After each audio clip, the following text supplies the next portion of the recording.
Hi, Professor. In today's video presentation, I'm going to give the recommendation methods for FCC to select the best auction to sell their spectrum.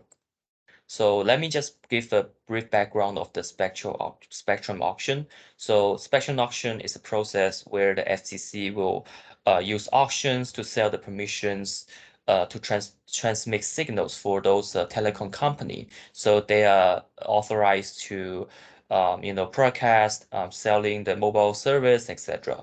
The first auction is held in 1994 with a simultaneous ascending auction.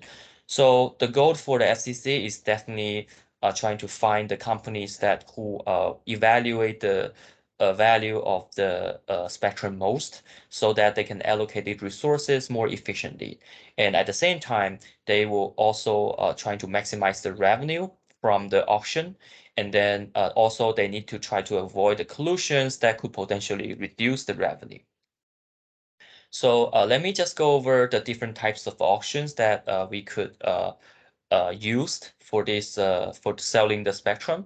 So for the first price and the second price auction, they are all one-time due auction, meaning that the bidders can only submit their bids values one time at the same time. And for the first price, the bidders with the highest bids will win the auction and they will pay the amounts they bid.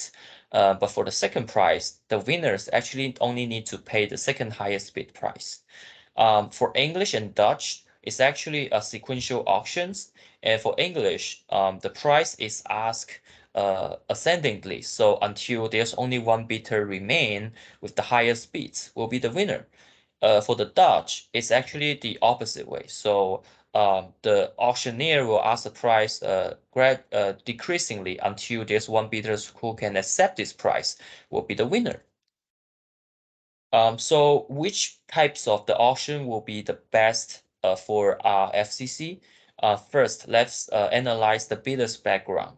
So those bidders are large telecom companies, and they are pretty much risk neutral, which means that they will actually follows their rational thoughts and then won't act crazy and regret aggressively.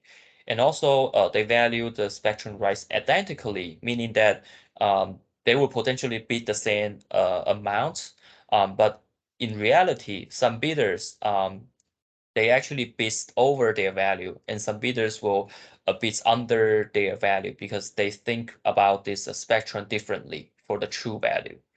So let's discuss each auction method one by one.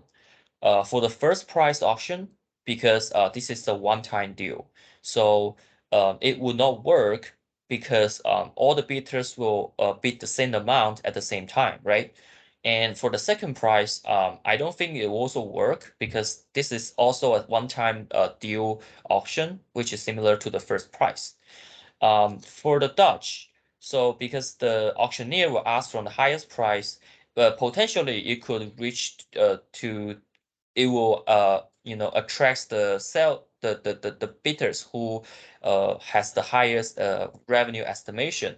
But one concern is the initial ask may be under this bidder's true estimates, so he could just wait until it hits his estimate, right? Um, so I think that the best method is the English auction because first of all, information is open, so each bidder will bids aggressively and accordingly in order to beat other bidders. And the bidders with the highest estimate will finally win this auction. Um, so in this way, the revenue will be maximized from the English auction. But there's one thing that we need to note is although the open auctions like Dutch and English tends to generate more revenue, they also is very vulnerable to collusion because it is not like a seal deal auctions. So each players can observe and then collude with others, players according to their signals. So that is my recommendation, and all my points here is supported by the reference I list here. And Professor, you can also see the end notes of each slice to indicating that which reference is supporting which argument. All right, thank you so much.